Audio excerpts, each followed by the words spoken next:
No se puede entender a Rusia con la razón. No se puede medir en yardas. Tiene un carácter especial.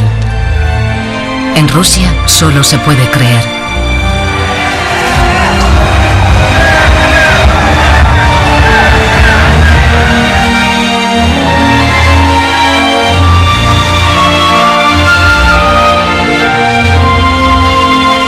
Los Romanov. Esplendor y ocaso de una dinastía.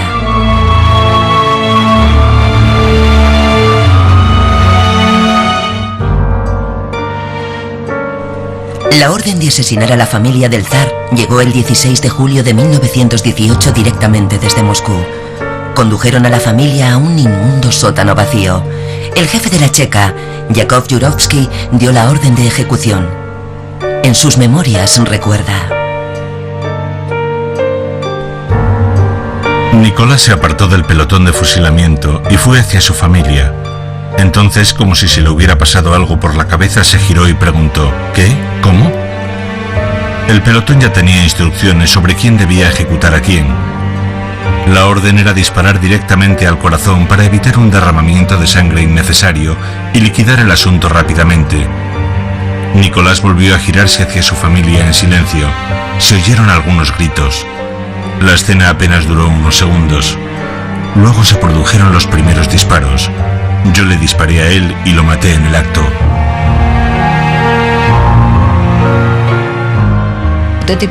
Su espantoso y sangriento final se debió a su constante retraso histórico, a su eterno miedo al cambio, a su miedo al propio pueblo, a que no comprendieron sus tiempos, y en especial el último zar no oyó el rugido de su tiempo. La historia rusa está plagada de presagios. A la familia del zar la asesinaron en Ekaterimburgo, en la casa del comerciante Ipatev. Más de 3 siglos antes, un miembro de la familia de boyardos Romanov se refugiaba del caos que reinaba en el país en el monasterio de Ipatev, en Kostroma, a orillas del Volga. Fue proclamado zar a los 16 años. Son miniaturas de la historia de los Romanov, ilustradas por un pintor contemporáneo, Valentín Fokeyev, que reinterpretó la tradición de la pintura de iconos, modernizándola en forma de viñetas. La Plaza Roja de Moscú y un monumento emblemático.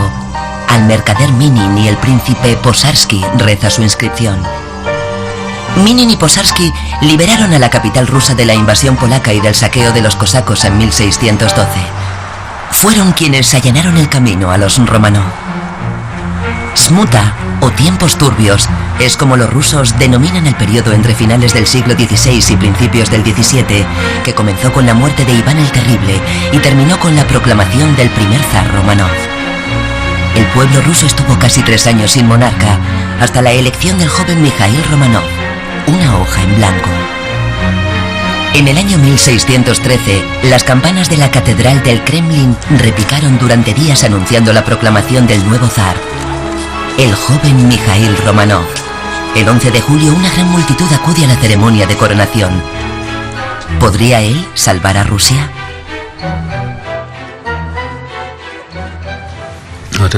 Difícil pregunta, muy interesante. Nunca me habían preguntado eso. Cuando los Romanov llegaron al poder, obviamente no conocían su misión. Estoy seguro de ello. Se hicieron con el poder simplemente porque lo querían para su familia,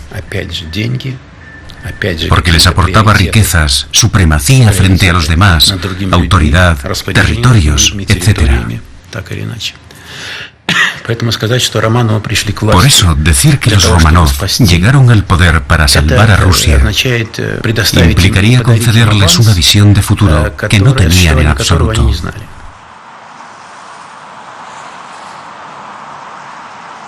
En mi opinión, ya se puede hablar de guerra civil en tiempos de Iván el Terrible. En realidad, siempre había habido una guerra civil entre aquellos que abogaban por la modernización de Rusia lo cual obligaba a relacionarse con Occidente, y aquellos que querían vivir a la antigua usanza, con una mentalidad arcaica.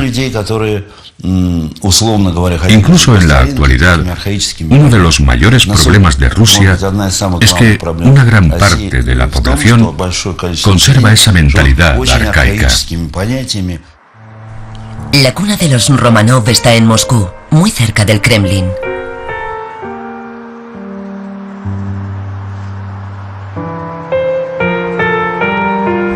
Rodeada de las iglesias más antiguas de la ciudad. Aquí nos hemos citado con Paul Kulikovsky, un descendiente directo de los Romanov.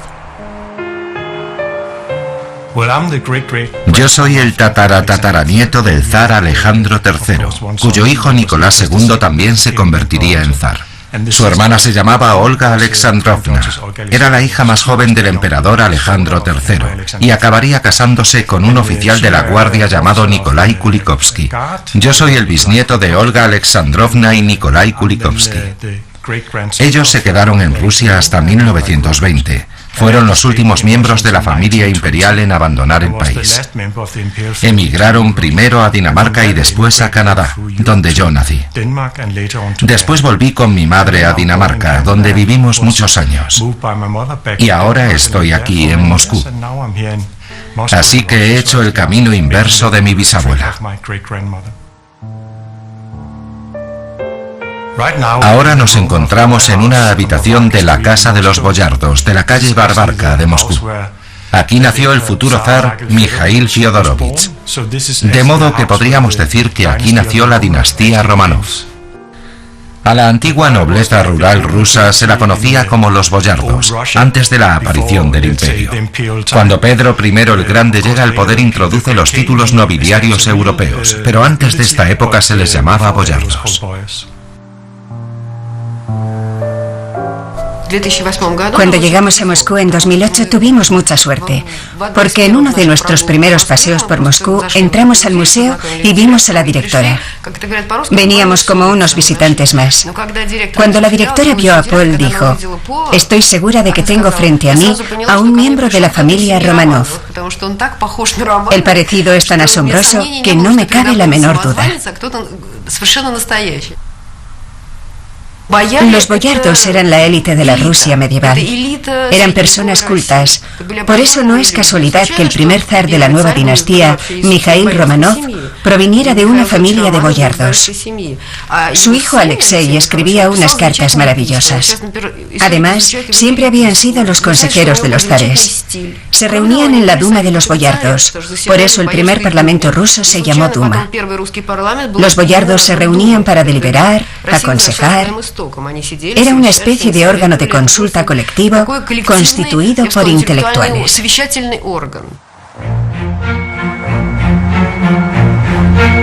Los Romanov llegaron por casualidad al poder.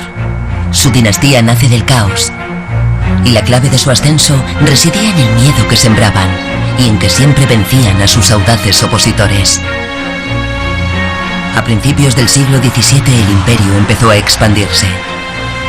Las fronteras se ampliaban cada vez más, por el Volga hacia el sur, internándose en las profundidades de Siberia al este, al norte hacia el mar y más tarde hacia el oeste.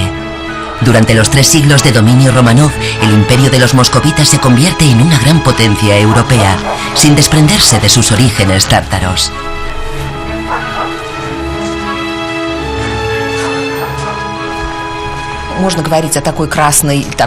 Podríamos decir que hay un hilo conductor, varios denominadores comunes que se mantuvieron durante los 3 siglos que reinó la dinastía Romanov en Rusia. En primer lugar, la religión, que llegó a Rusia con sus bases sentadas y no evolucionó más. Permaneció estática, ortodoxa. Después, un país enorme desde el punto de vista geográfico, con pequeñas formas de colonización, pero que a su vez aglutinaba una gran diversidad de pueblos y de espacios inhabitados, lo cual otorga un carácter único a Rusia y a los Romanov que la gobernaban.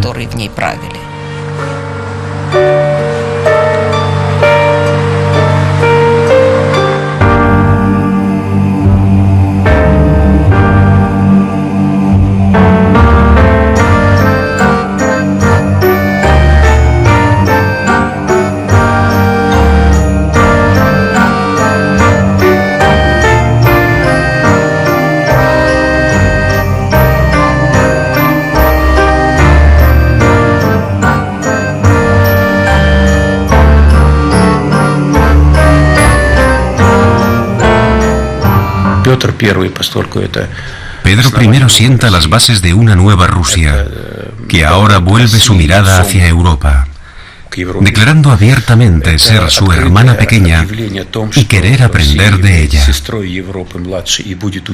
Esto fue esencial tanto para sus gobernantes como para el pueblo. Es como si Pedro I dijera: mirad cómo trabajan en Holanda, Inglaterra y Alemania. Fijaos en todo lo que podéis aprender. En este sentido desempeñó un papel fundamental, aunque tenía una personalidad muy contradictoria, como todos los dirigentes políticos radicales.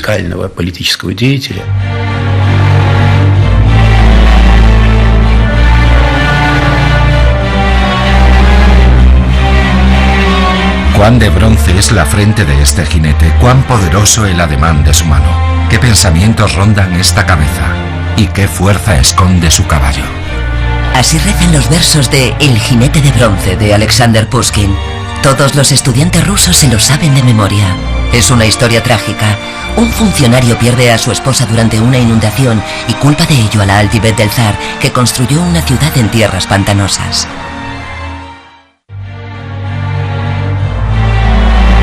El Kremlin era la sede de los zares rusos hasta que Pedro I trasladó la capital a San Petersburgo. A los 10 años, Pedro fue testigo de un baño de sangre en el Kremlin, desencadenado por unas disputas familiares y un levantamiento político. Una exaltada soldadesca irrumpió en la residencia de los zares, asesinando a 2 tíos y a varios amigos de la familia. Pedro jamás olvidó esta escena, que tuvo que contemplar desde las escaleras del Palacio de las Facetas.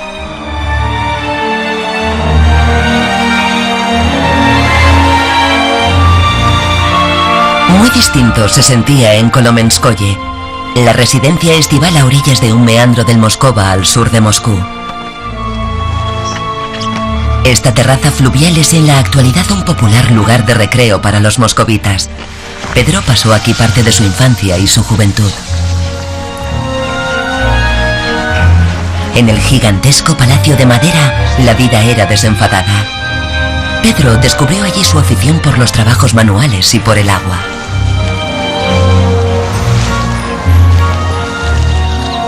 Todo empezó con un barco de vela con el que el joven de 16 años navegaba por el Moscova. En esta pequeña embarcación soñaba con una flota rusa, que cuando saliese al mar no se congelara. La consecuencia fue la llegada al poder de Pedro, que sin duda alguna fue una figura verdaderamente única en la historia de Rusia entre los propios Románov. No en vano se le considera una de las personalidades más prominentes de la familia Románov. Era una persona con unas aptitudes extraordinarias. Tenía una capacidad inmensa para el trabajo. Apenas dormía. Aprendió oficios de lo más dispares. Aunque le llamaban el zar carpintero, no solo fue carpintero, también fue ingeniero y muchas cosas más. Hasta fue verdugo. Y al final de su vida incluso hizo torturar a su propio hijo. De modo que su personalidad aunaba ese salvajismo atroz asiático y ruso y esa aspiración a la modernización y europeización de Rusia. Desde Moscú a San Petersburgo, la nueva capital de Pedro se levantó sobre el lodo y los huesos de decenas de miles de hombres obligados a trabajar a la fuerza en su construcción. No escatimó en nada para cumplir su sueño de tener una salida al mar y una ventana hacia Occidente.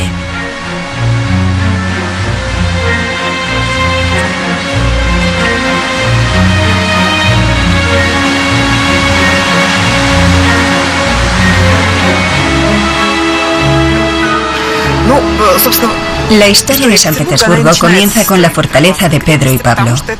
Fueron los años de la Gran Guerra del Norte, que Pedro I le declaró al rey Carlos de Suecia. Tras elegir la isla de las Liebres, la isla Sayaki, para su construcción, el 16 de mayo de 1703 se levantó la fortaleza de Pedro y Pablo. Aunque no se construyó en piedra, sino con adobe y madera, era un concepto muy novedoso para Rusia, porque se erigió según un nuevo modelo francés. La construcción de la ciudad estuvo muy condicionada por la orografía y el clima. Es una ciudad muy húmeda y fría. Hoy día sus habitantes siguen quejándose de que Pedro no decidiera fundar la ciudad más al sur. Hablamos de unos terrenos pantanosos que daban muchos problemas. Para erigir algunos de los edificios se clavaron postes en el lodo. Se necesitó muchísima arena y tierra. Incluso la mitad de la minúscula isla Sayaki, donde se levantó la fortaleza, es artificial.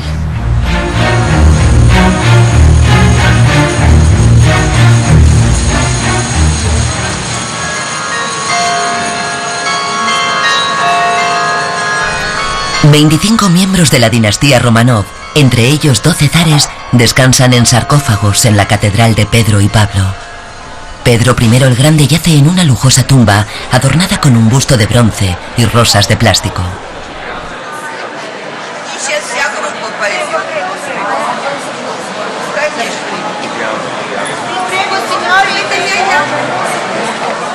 Exactamente 80 años después del asesinato de la familia del último zar, los restos mortales de Nicolás II, su esposa Alejandra y sus 5 hijos, por fin descansan en paz en una capilla adyacente del Santo Sepulcro de los Romanov. 2 años después, la Iglesia Ortodoxa rusa canonizó a la familia del zar.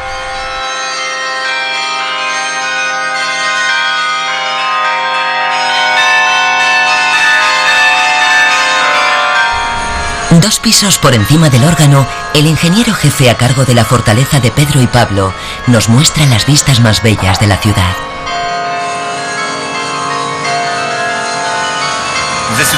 Es un lugar sorprendentemente tranquilo. Cuanto más subes, más silencio hay.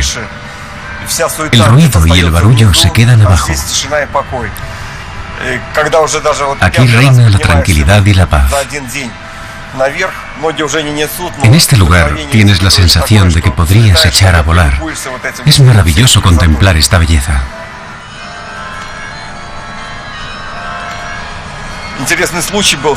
En el año 1830 aquí tuvo lugar un interesante episodio. Durante una tormenta se dobló la cruz del chapitel y la veleta se quedó atascada. Ya no podía girar.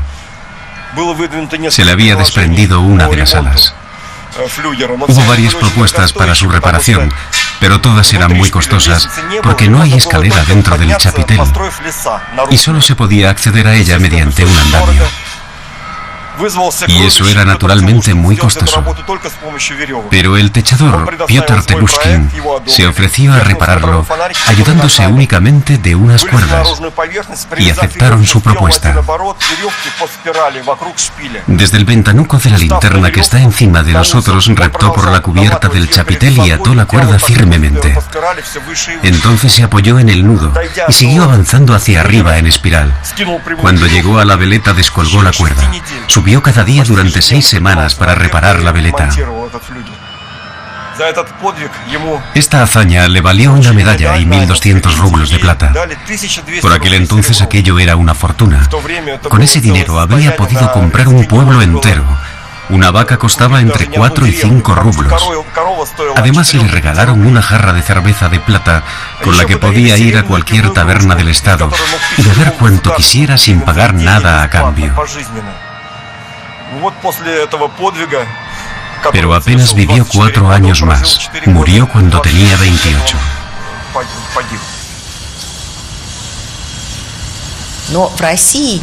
Cuando hablamos de la historia de los Romanov en Rusia, podríamos compararla con un tango. Daban un paso adelante, a veces incluso un paso muy impetuoso hacia el frente, y después de pronto daban 2 pasos atrás. Tras la muerte de Pedro, la regresión fue muy repentina. El precio de sus reformas fue muy alto para Rusia. Durante la construcción de San Petersburgo murieron miles de personas, sin olvidar sus constantes guerras, que acabaron por dejar exhausta a la población. A Pedro se le considera un emperador inclemente. Convirtió a su imperio en una gran potencia. Precisamente en Moscú, la ciudad que Pedro detestaba, se yergue hoy un gigantesco monumento en su honor. Puro kitsch y no muy apreciado por el pueblo.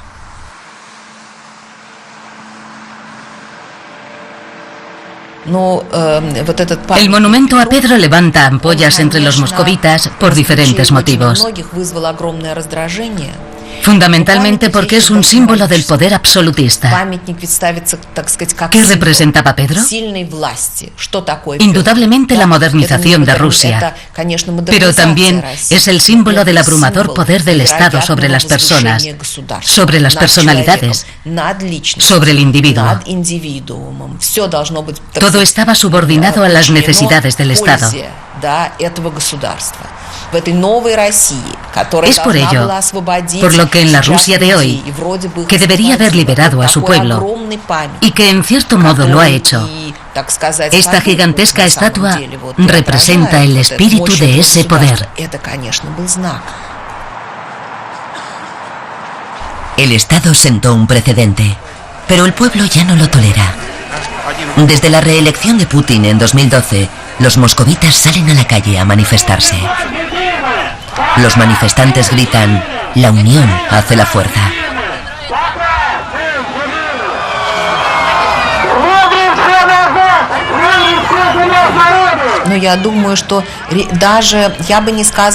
Yo no compararía a Putin con un zar. Casi podríamos decir que él tiene mucho más poder, porque hoy en día contamos con otras posibilidades y estamos en otro momento totalmente distinto.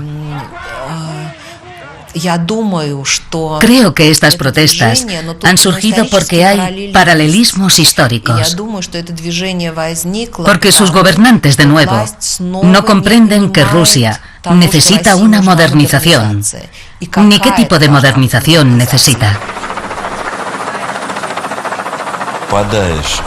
Cuando estás en el punto de mira del poder y este te detesta, te hace picadillo en un abrir y cerrar de ojos. Pasas de ser fuerte y emancipado a convertirte en una persona insegura, hasta quedarte sin personalidad. A esto Dostoyevski lo denominó la criatura temblorosa. Aquí no hay ningún medio que te permita huir de la animadversión del poder. Si el poder quiere, no tienes ningún instrumento para escapar. Ya lo hemos visto con Khodorkovsky y con las absurdas acusaciones a las Pussy Riot, donde el odio se impuso a la justicia. Lo vimos a lo largo de todo 2012, cuando introdujeron una medida represiva tras otra en la legislación, como si estuvieran imprimiendo billetes. A menudo, la rabia hacia el poder se puede superar con el humor negro. Putin llama a Stalin y le pregunta si se le ocurre qué podría hacer con los manifestantes y con las protestas. Y le dice dos cosas: fusila a todos los demócratas y pinta el Kremlin de azul. A lo que Putin responde: ¿y por qué de azul? Entonces Stalin le dice: sabía perfectamente que no ibas a preguntarme por lo primero.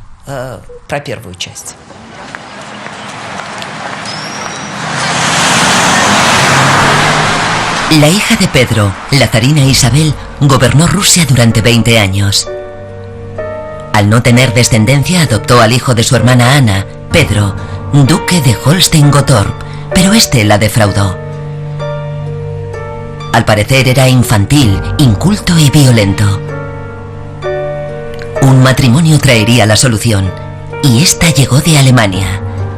La joven de 15 años, Sophie von Anhalt-Zerbst, entró en escena en febrero de 1744 y fue una figura determinante en San Petersburgo hasta finalizar el siglo. Era Catalina la Grande. Era la esposa de Pedro III, pero no contaba con el afecto de su esposo y mucho menos con posibilidades de alzarse con la corona rusa. Apenas 6 meses después de ser coronado zar, ella lo apartó del poder. 7 días después fue asesinado. Antes de convertirse en zarina, había soportado 17 años a su lado en calidad de gran duquesa. La zarina ansiaba la gloria y quería que la consideraran una digna sucesora de Pedro el Grande. En San Petersburgo se decía que Catalina había recibido una ciudad de madera y que cuando se fue había dejado otra de piedra. Por este motivo hoy ostenta el título de segunda constructora de San Petersburgo, donde dejó la estela de la antigua Roma. A finales del siglo XVIII había columnas, pilastras y capiteles repartidos por toda la ciudad. Su fiebre constructora no tenía límites. En una carta confesaba: saben que la fiebre constructora aquí es más frenética que nunca. Ningún terremoto podría destruir más casas de las que estamos levantando. Construir es una enfermedad como el alcoholismo y también una especie de costumbre.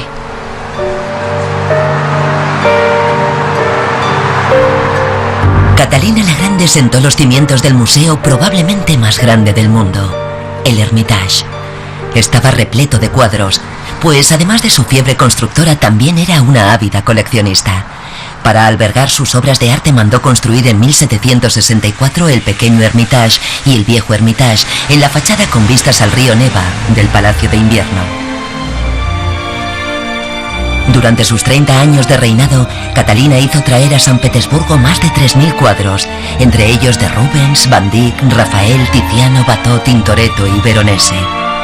Aunque dicen que al contemplar sus obras de arte se quejaba. Solo los ratones y yo podemos admirar estas joyas. Hoy se alegraría de ver el incesante reguero de visitantes que recorre las salas del mundialmente célebre Hermitage.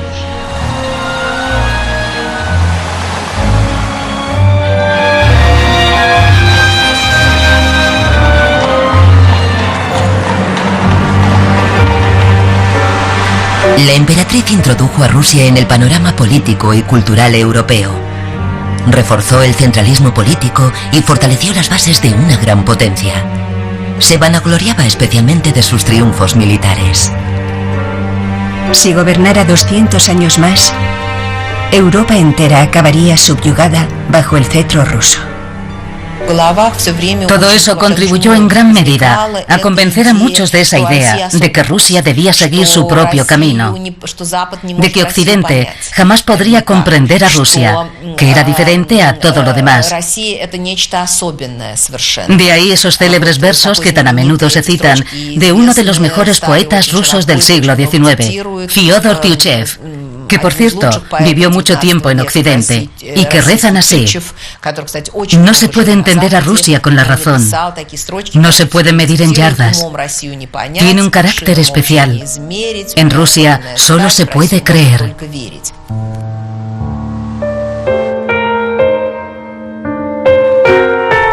El reinado de Pablo I, el hijo de Catalina, fue breve y estuvo dominado por el terror. Murió víctima de un complot.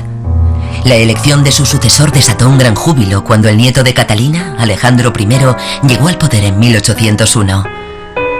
Aunque la esposa de un ministro francés escribía: el nuevo zar sigue los pasos del asesino de su abuelo, será perseguido por los asesinos de su padre y estará rodeado de sus propios asesinos.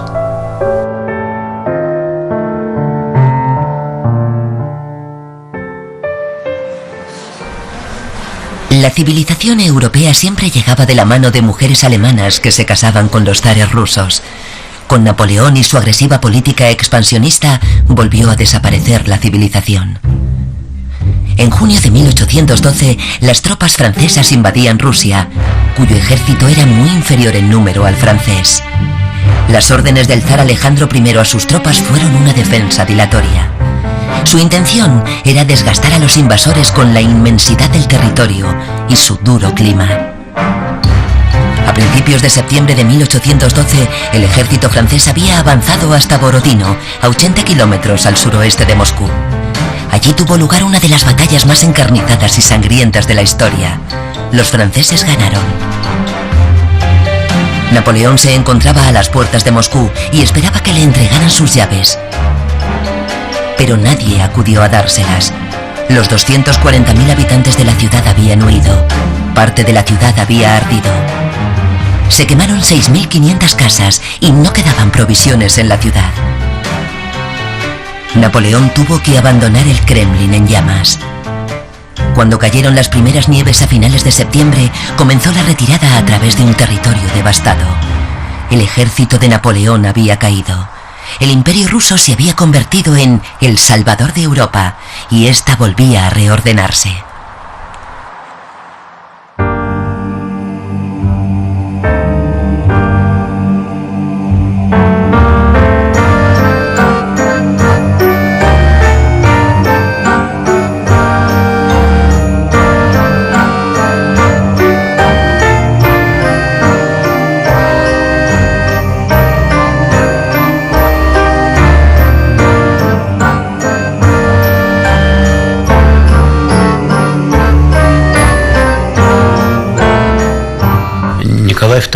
Nicolás II cerró la puerta de la monarquía.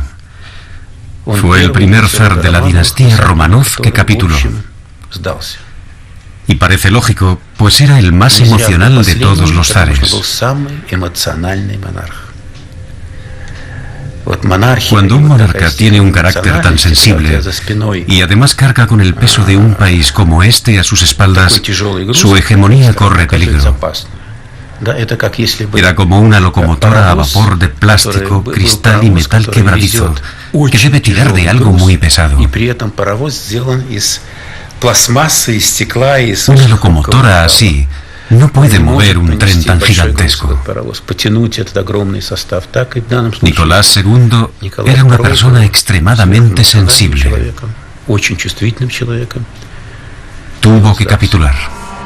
A Nicolás le marcó especialmente el atentado a su abuelo, el zar Alejandro II. El 1 de marzo de 1881, el joven Nicolás, de 12 años, regresaba al Palacio de Invierno, el actual Hermitage, tras haber estado patinando sobre el Neva. Aún llevaba sus patines en la mano cuando lo condujeron hasta su abuelo ensangrentado. Esta experiencia persiguió al joven zarevich durante toda su vida. Tanto nosotros como Rusia deberíamos aprender de la historia de los Romanov. Durante sus 3 siglos de reinado, vulneraron una y otra vez las leyes que ellos mismos habían proclamado. Durante estos 300 años hubo asesinatos, conspiraciones. Además había un enorme abismo entre el pueblo y el poder. Curiosamente, los revolucionarios asesinaron precisamente a aquellos zares que habían liberado a los campesinos. Podríamos decir que se trata de una injusticia histórica.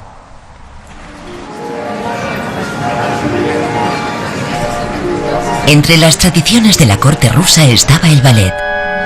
Desde el siglo XVII, el ballet imperial ruso constituye un elemento esencial de las tradiciones cortesanas. Una y otra vez, los zares y los grandes duques caían rendidos a los pies de las bailarinas. Nicolás escribía en su diario en 1890: Decididamente, Ksenska me ha gustado mucho.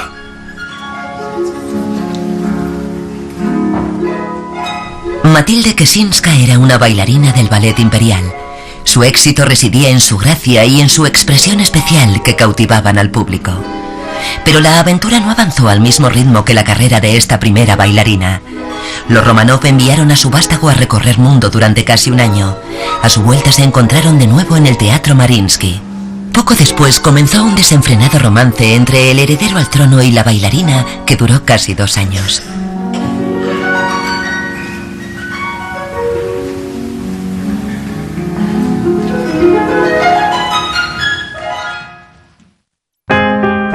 Pero, como futuro zar, Nicolás debía casarse con alguien que estuviese a su altura.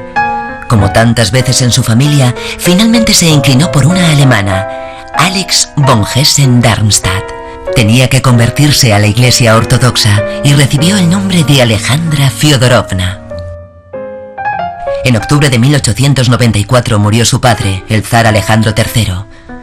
Nicolás solo tenía 26 años y no se sentía preparado para gobernar. Le habían entregado un país cuya realidad apenas conocía. Llegó a confesar a su primo: No sé nada de asuntos de Estado. No sé ni cómo debo dirigirme a los ministros. Jamás he querido ser zar. 1896, Moscú. Más de 1000 personas mueren durante los festejos que conmemoran la coronación de Nicolás. Una tragedia y un mal presagio. Nicolás II era por aquel entonces el hombre más poderoso del mundo, soberano de más de 170 millones de personas y con un imperio que se extendía desde el mar Báltico hasta el Pacífico. Pero él no comprendía el dilema de su país.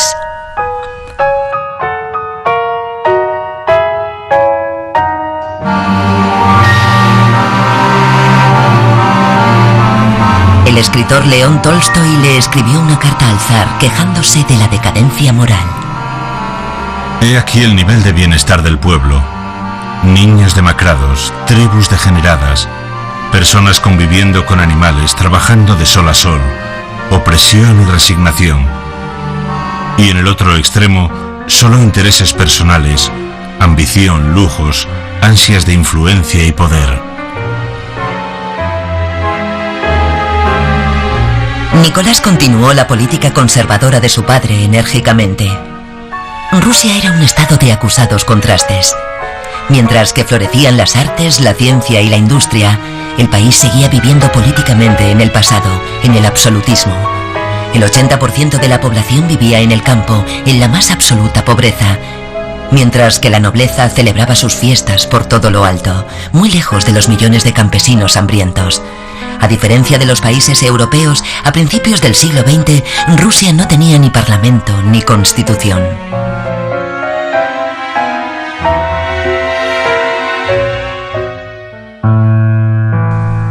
En 1905, tras la guerra ruso-japonesa, los trabajadores de la industria metalúrgica se pusieron en huelga en San Petersburgo. Los más de 100.000 obreros se dirigieron hacia el Palacio de Invierno con una petición para el zar. 200.000 personas marchaban cantando canciones religiosas. Entonces se dio la orden de disparar. Hubo muchas víctimas mortales. El 9 de enero pasaría a la historia como el Domingo Sangriento de San Petersburgo. El palacio de Alejandro en Sasko-Selo siempre fue un lugar de refugio para la familia imperial. Cuando el caos empezó a extenderse por el país amenazando su hegemonía, Nicolás hizo algunas concesiones. Después de muchas vacilaciones, concedió a su pueblo el derecho a la libertad de expresión y de reunión e introdujo algunas reformas políticas.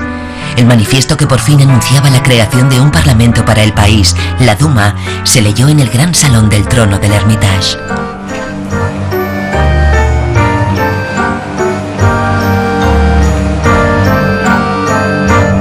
Pero en la corte no se percibía ningún cambio.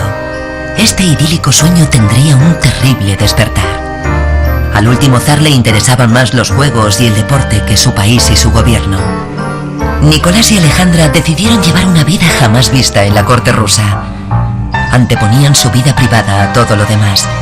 Hacían viajes juntos y se bañaban desnudos con total despreocupación en Peterhof. 1905 fue un año clave para el reinado del último zar. Así lo reconocía Nicolás II el 1 de noviembre en su diario. He conocido a un hombre iluminado llamado Grigori, de la región de Tobolsk. Se refería a Grigori Rasputin, quien ejercería una inmensa influencia sobre la zarina años después. Había conseguido controlar la enfermedad de su hijo, el zarevich. Ella creía en la omnipotencia de Rasputín. Otra cuestión era para qué lo necesitaba. Creo que por un lado, porque contribuyó a aliviar el sufrimiento del zarevich Alexei, pero ese no era el único motivo. También lo necesitaba como psicólogo. Su situación era muy complicada. Se había casado con Nicolás, había dado a luz a 4 hijas seguidas. ¿Y qué significaba eso para la monarquía? La primera hija, viva, bien. La segunda, en fin, no pasa nada. La tercera, la cuarta, ¿qué está pasando? La principal función de la consorte es proporcionar un heredero al trono. Por fin había tenido un hijo, pero estaba gravemente enfermo. Aunque Alejandra siempre había sido una mujer de nervios delicados, con el tiempo su histeria y sus neurosis se agravaron. Hoy día habríamos llamado a un psicoanalista para tranquilizarla. Y creo que Rasputín fue quien desempeñó el papel del psicoanalista. El zar reaparece a lo grande en el Kremlin de Moscú durante los festejos del 300 aniversario de la dinastía Romanov en mayo del año 1913.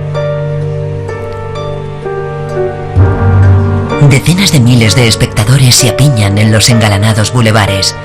Hombres de estado del mundo entero acuden a los festejos, incluso la alta nobleza europea. El progreso del país es impresionante.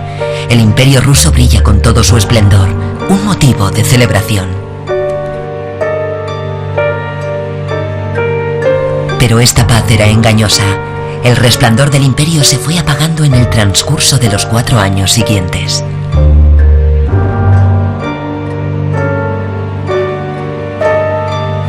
El 2 de agosto de 1914, un día después de que Alemania le declarara la guerra a Rusia, Nicolás II lee un manifiesto a su pueblo y se dirige desde el balcón del Palacio de Invierno a la expectante multitud. Se encuentra solo frente a las masas, que hoy no blanden eslóganes antizaristas ni pancartas, solo iconos y retratos del zar. Durante un instante, el enemigo logra unir una vez más al zar y a sus súbditos en la historia. El enemigo se llama Alemania, el país de origen de la zarina y de tantos otros queridos parientes. La participación en la Primera Guerra Mundial fue un error garrafal. Una torpeza sin precedentes por parte de las monarquías rusa y alemana. Además eran familia. Iban a combatir entre primos. Si no se hubiera producido esta guerra, el régimen no habría sufrido un final tan espantoso, no habría caído de esa forma tan estrepitosa. Los Romanov pagaron sus errores con mucha sangre. No vieron el peligro que se cernía sobre ellos. La Primera Guerra Mundial dejó al descubierto todas las contradicciones y los conflictos del sistema. Los agravó. Eso fue lo que condujo al terrible fin de la dinastía. Al principio de la guerra se respiraba una atmósfera antialemana. Todos sabemos que Rasputín se oponía a la guerra. La zarina era alemana. Eso significaba una traición. Había rumores increíbles sobre la existencia de comunicación directa entre Salskoe-Selo, la residencia de los zares, y el Estado Mayor alemán. Todo esto provocó agitaciones y echó más leña al fuego. La guerra fue el catalizador del descontento. Los soldados querían pan y paz. Esos fueron los lemas de la revolución.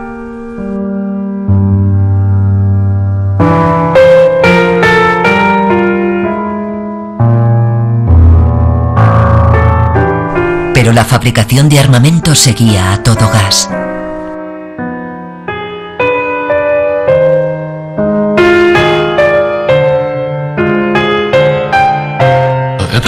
Esta crisis, desencadenada sobre todo por la Primera Guerra Mundial, fue una crisis de poder de la dinastía. No surgió de la nada. Rasputín también contribuyó a acelerar el desarrollo de los acontecimientos. Y finalmente, un monarca débil, Nicolás, a quien llevaron al cuartel general del frente en septiembre de 1915. Desde mi punto de vista, ese fue el primer paso hacia la fatalidad. Rasputín tiene en sus manos el destino de la familia del zar. Ahora es más influyente en la corte que todos los ministros y militares juntos. Aprovecha la ausencia del zar e intenta influir políticamente mediante cartas a la zarina.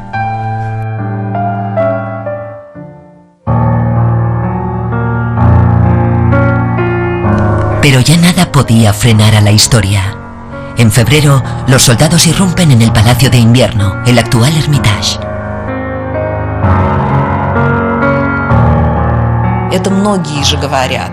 Hay una idea muy extendida, y es que la tragedia de Rusia y la tragedia de los Romanov reside en que todos llegaron tarde. Por eso se había formado esa madeja de contradicciones que estalló en 1917. Durante los últimos 100 años hemos perdido nuestros valores en 2 ocasiones, tanto los humanos como los nacionales. La primera vez fue en 1917 y la segunda en 1991, con la caída de la Unión Soviética.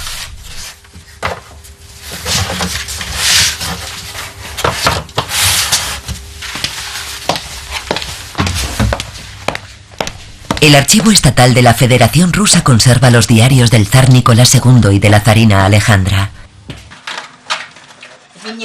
El 2 de marzo de 1917 el zar escribía: Mi abdicación es indispensable. Es fundamental que dé este paso para poder salvar a Rusia.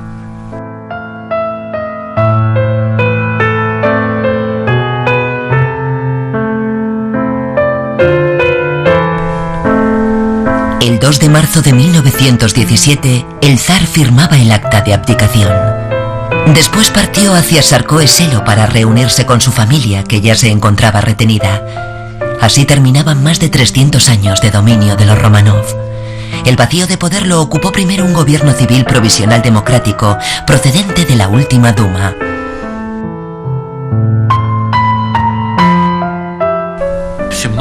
En 1917, inmediatamente después de la abdicación, se discutió qué hacer con el zar.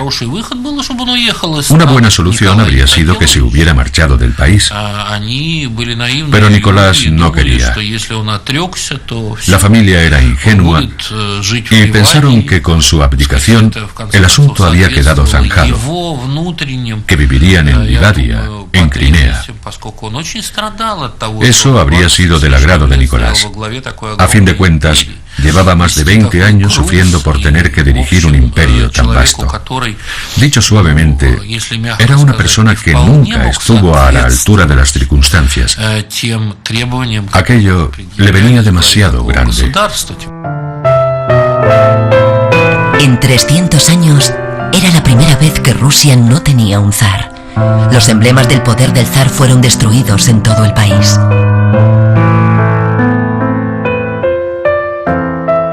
Lenin puso Rusia patas arriba y fue quien selló el destino de los Romanov. En agosto de 1917 trasladaron a Nicolás y a su familia a Siberia. Primero a Tobolsk, después, en la primavera de 1918, a la casa de Ipatev, en Ekaterimburgo. Apartados del mundo exterior, el 16 de julio de 1918, fusilaron a toda la familia en el sótano de la casa de Ipatev. Hoy en día hay unos 60 Romanov repartidos por el mundo entero. Casi todos son descendientes de las hermanas del último zar, Ksenia y Olga, como Paul Kulikovsky, el bisnieto de Olga. Durante los últimos años ha habido un par de intentos de traer a la familia a Rusia, pero hasta ahora no han tenido mucho éxito. Boris Yeltsin intentó traerlos, pero se echó atrás en el último momento. Naturalmente a la gente le gusta que visitemos el país y que participemos en eventos históricos. Pero si la familia volviera y se quedara aquí, sería por iniciativa personal. Yo me he quedado de forma privada.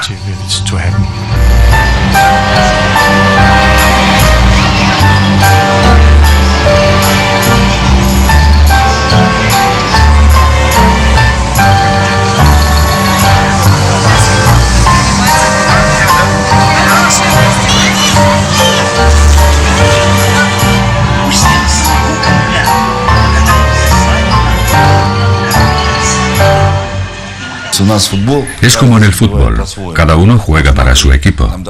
Nicolás I jugaba contra Europa, Alejandro II jugaba para Europa, Alejandro III jugaba contra Europa y Nicolás II para Europa.